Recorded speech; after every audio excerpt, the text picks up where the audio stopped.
ఒకసారి కాళిదాసు మహాకవి మీద తోటి కవులు భోజమహారాజుకి నిందలు చెప్పారు. కాళిదాసు చేపలు తింటాడు అని చెప్పారు.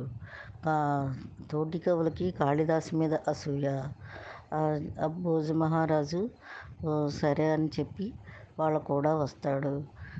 ఇప్పుడు చేపలు కొన్నాడు కాళిదాసు. రండి మహారాజా చూపిస్తామని ఆ కవులు భోజమహారాజుని తీసుకొచ్చారు చేపల మార్కెట్కి.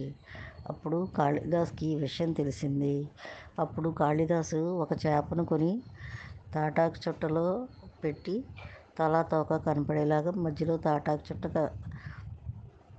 కట్టించి అది చంకలో పెట్టుకున్నాడు. అప్పుడు భోజమహారాజు వాళ్ళ దగ్గరికి వచ్చాడు, కాళిదాసు దగ్గరికి.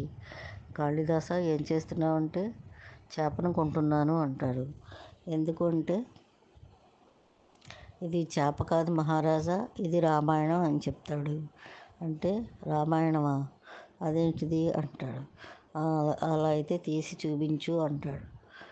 చూపిస్తే అది నిజంగా చేప కాస్త రామాయణం కింద మారిపోతే ఆ తోటి కవులందరూ